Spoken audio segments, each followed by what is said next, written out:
Welcome to Dragon's Dogma Beginner's Guide. This guide is going to help you to get started really easy and fast. In other words, how to have the best start. I'm going to go through everything that is going to help you to save a lot of time, keep you alive, and also make this game a little more enjoyable. So if you like how that sounds, let's get started. First thing you're going to go through the game is you're going to go through the tutorial. Once you go through there, your first step after that is you're going to get your pawn. Now, you're able to get your pawn. If you haven't, get ready and do that first. You are able to do that through the creator tool that the developers provided us. Now, if you haven't done that, then you're going to be able to do that as you are starting the game. But if you did, then you're probably saved a lot of time. Next, we're going to move into the pawn. Once you have your pawn, there's 4 commands that you got to be aware of. Go, wait, to me, and help. All those 4 are going to help you a lot in knowing when to use them.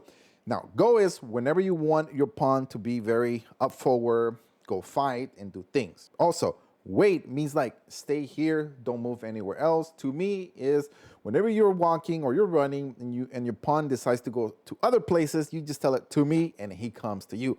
And help. Help is the biggest one that you're going to be able to use. And all those controllers are the bottom left. Help is the most important. It's going to keep you alive whenever your health is low. Whenever you need a little bit of push on your stamina, you just click on that and the pawn is going to come and help you. Now, it depends on the inclination that you have. If you have a calm inclination or if you have one that is forwarding, it's going to depend on how the pawn is going to act. So my advice to you is get a pawn that listens to you instead of a pawn that wants to do whatever they want to do. You can always hire another pawn. And this is where it takes me to the next thing. Once you get there, you're going to be able to go to a Rifton. And this is where you're able to either hire any additional pawns or just be you and your main pawn. My advice to you is going to be the following. If you are new to the game, I will probably go and get a free pawn. This doesn't cost you anything. It's not the best pawn, but at the beginning of the game, it's going to give you an idea of how to control the different pawns. Maybe get, depending on your type of loadout, either get a archer, get a mage. Me personally, I'm going to tell you, I was a fighter and I chose to have a mage as a pawn. For the main reason is I wanted my pawn to support me when I go and try to take out anyone that gets in front of me. So I use my pawn to help me stay alive, which eventually, after playing this game over 40 hours, it was the best choice I made. So I'll be bringing to you guys different tips and different guides that are going to help you on how to unlock your classes, how to find the best armor, find the best weapons, and so much more. We got like over 30 videos coming your way. Now, your first quest line is going to be in Dragon's Way. Follow the entire quest line. This is going to be your first main quest line. Once you complete that, you're going to go through different towns. The first town you're going to come to is going to be Melv. You're going to be able to visit Melv a couple of times. So always have that in mind. If you played the game for about 10-15 hours, come back to Melv, you'll find a big surprise. Trust me on that one. Now, here in Melv, you're going to be given the option to unlock other classes, switch to them. So if you are not too happy with your fighter class within the first hour or 2, then you're going to be given that choice. Give you a big tip up ahead. If you want to switch back, you can always do that. Then we come to the first thing first is going to be the brand new thing, Ox Cart. This is going to be a fast travel method that you're going to be able to use. It's not the fastest, but it's a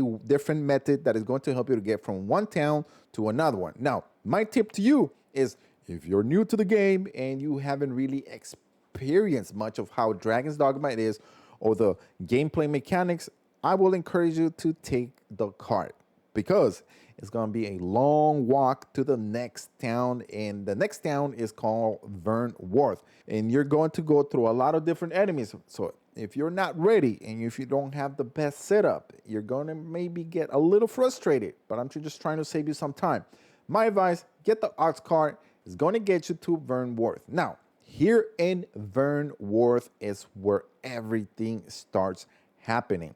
You're going to finally talk to Brand. Brand, he's on your side at the beginning. He is going to give you several quest lines. Eventually, you're going to become the Arisen. Once you become the Arisen, in this location here, Vernworth, you're going to need one thing in particular, and that is money.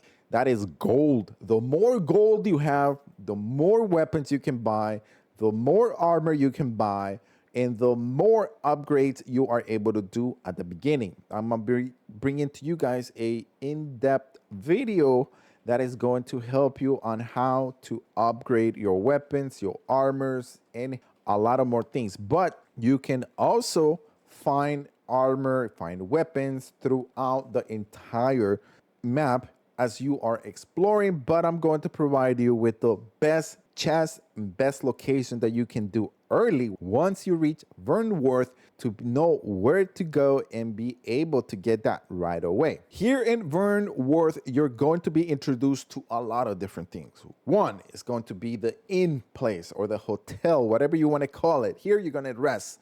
You're going to be able to also, for I believe 2,000 gold coins. So that is why resting is important, and also gold. Another thing is that you're going to be able to use your storage. The storage unit is a big tip for you is make sure you are always using the storage unit. This, whenever you go to a different town, you're going to be able to use this same storage. So you're never going to be able to lose anything as long as is in that storage unit. Is make sure you're always light. On average, never be heavy, because by being heavy on your own weight, you're going to suffer a lot different type of skills you're not going to be able to do, and so much more. After this, now we have the smithy person, we have the armor guy, and we also have the potion guy.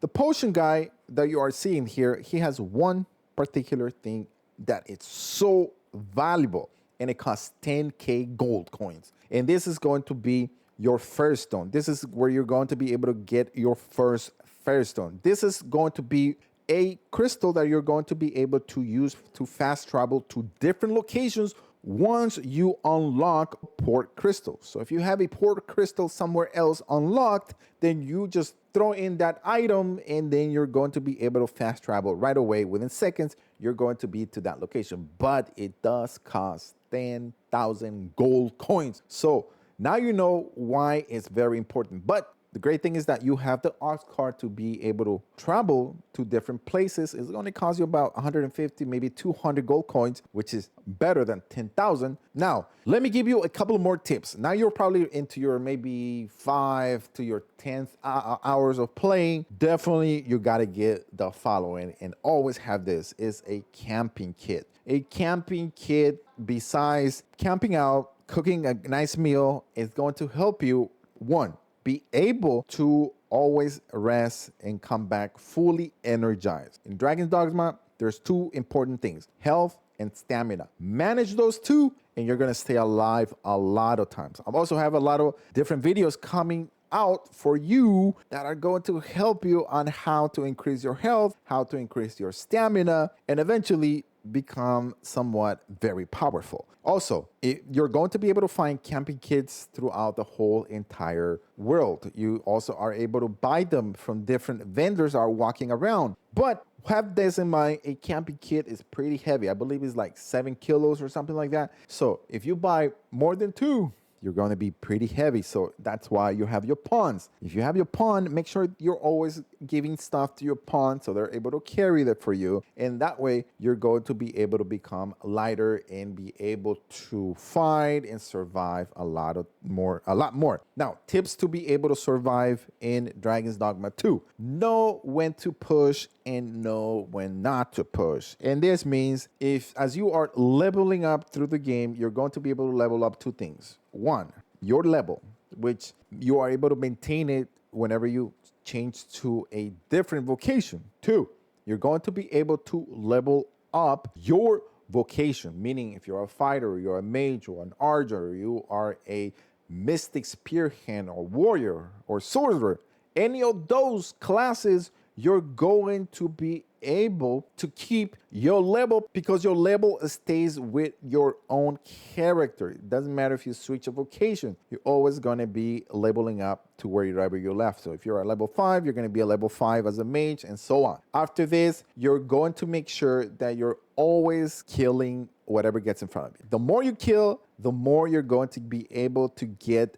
different CDP points that are going to help you unlock different skills, unlock different vocations.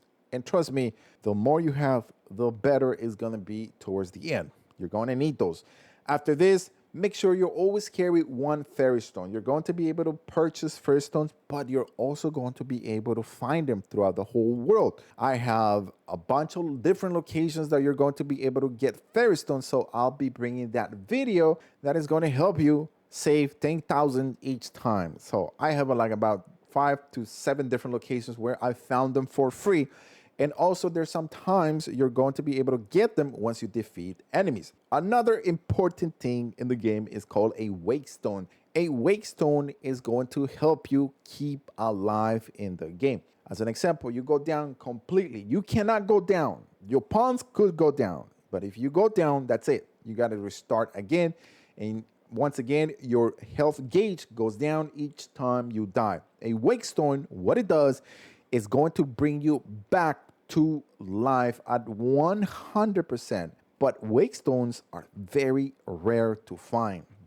I think they're much more rare than a fairy stone. Fairy stone, I have like over probably like about 20 of them. But wake stones, oh my goodness, I have like 5, which I only use them when I need to, in case I'm in a very heated battle and I do not want to go back and come back and fight this boss again. I just want to continue the fight because I have him already at half level. Then I do that. Other than that, the most important thing is your main pawn. If you are able to buff your main pawn, trust me, you're going to have a better beginning, a better start at the game. You're going to stay alive longer. You're going to be able to fight much longer, and you're going to have a really good time. Overall, that is my beginner's guide that is going to help you get started really easy and fast and help you in the first probably 10-15 hours. Once that, the game opens up to you and you're going to be able to explore, complete different missions, quest lines, and so much more. I hope this video was very informative. If it did, a like is appreciated. Don't forget to subscribe to the channel, turn notifications to all, and we'll see you guys on the next video.